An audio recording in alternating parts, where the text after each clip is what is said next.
En ce début de vidéo, je vous invite à aller voir mon interview faite par l'équipe du Fatal 4-Way et à vous abonner à leur chaîne. On parle de catch dans la bonne ambiance et la détente, le lien est dans la description et sur ce, passez une bonne vidéo.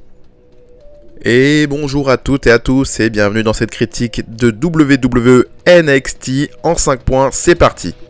Le premier point, c'est le Steel Cage en opener. Dakota Kai a affronté Tegan Nox dans un match revanche du dernier TakeOver. Les deux se sont affrontés du coup dans un match en cage qui était le premier de la soirée, on en a eu deux.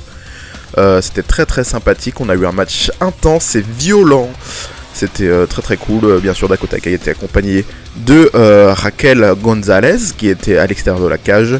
Donc du coup on a eu des très gros spots, on a eu un chokeslam du haut de la troisième corde, bien sûr avec l'aide de la cage en acier qui a réussi à maintenir Tegan Nox qui a apporté ce magnifique chokeslam sur Dakota Kai. On a eu également un saut du haut de la cage de Tegan Nox. Donc voilà, c'était un match très sympathique. À la fin du match, Tegan Nox a tenté de sortir, bien sûr, parce que c'est un petit peu le principe du match. Il faut sortir de la cage ou alors détruire son adversaire pour faire le tomber. Mais là, du coup, on veut sortir de la cage. Et malheureusement, elle se pose à Gonzalez, Raquel Gonzalez. J'ai envie de l'appeler Reina Gonzalez, c'était son ancien nom.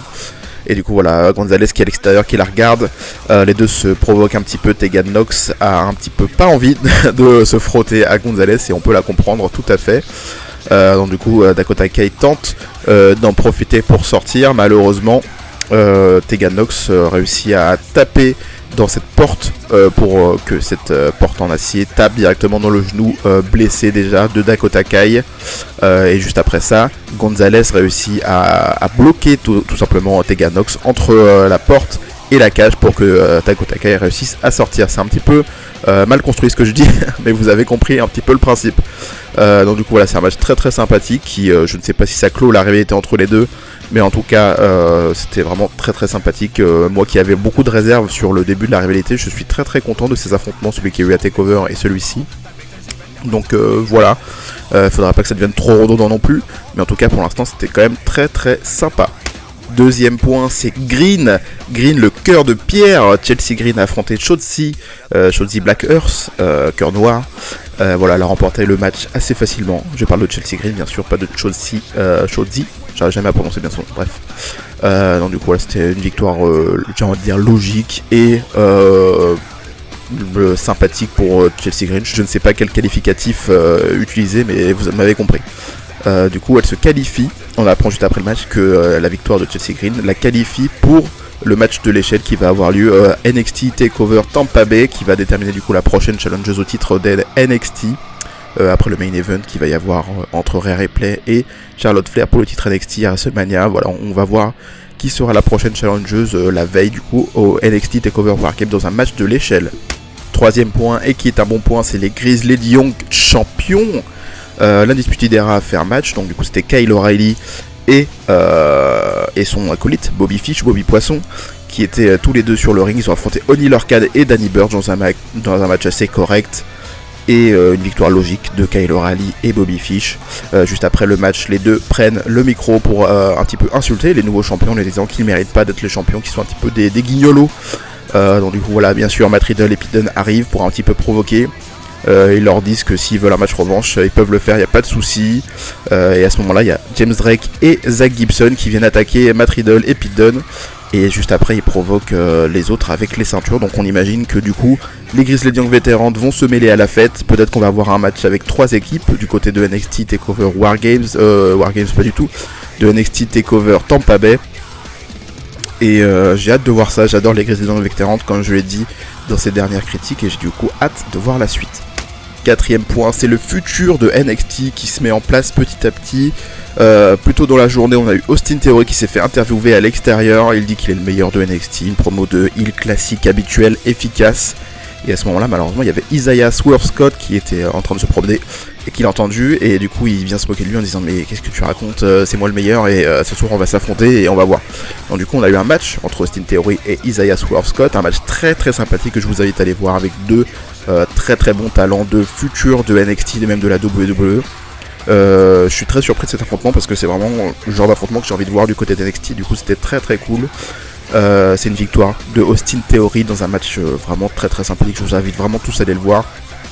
J'ai pas envie de vous en dire plus parce que c'est vraiment le genre de confrontation que moi j'adore entre deux futurs talents qui sont pas forcément très établis. Mais c'est grâce à ce genre de confrontation que justement les deux peuvent s'établir et avoir un beau CV pour la suite. Et on se dit qu'ils sont vachement crédibles. 5ème point, c'est le rêve d'acier, c'est Strong contre Dream dans un Steel Cage match. C'était le main event de la soirée. On a eu du coup cette revanche entre Roderick Strong et Velveteen Dream. Les deux se provoquent. Velveteen Dream qui insulte un petit peu la femme, même beaucoup, la femme de Roderick Strong et même le bébé d'ailleurs, il passe dans cette réalité. Donc voilà, Velveteen Dream avec peut-être trop d'attitude. Certains diront qu'il est un petit peu insultant et un petit peu méchant. Mais voilà, on a du coup cette réalité qui se clôture, on pourrait dire, dans ce match en cage, un match très très sympathique qui a vu Marina Shafir, du coup la femme de Roderick Strong, venir pour jeter un bâton de kendo directement pour Roderick Strong pour qu'il puisse prendre l'avantage avec une arme. Elle est tout de suite repartie, elle est vraiment pas restée au bord du ring ou quoi que ce soit pour soutenir peut-être son mari. Elle est juste repartie. C'était sympathique de la mettre quand même. Et puis en plus ça rajoute un objet du coup dans ce match en cage qui était quand même très très sympathique aussi. Et voilà, le match était assez violent. Vers la fin du match, on a eu bien sûr le Undisputed Era qui est venu pour intervenir. Bon, ouais, c'est assez logique, on va dire, vu l'histoire autour de Undisputed Era, que tout le monde vienne.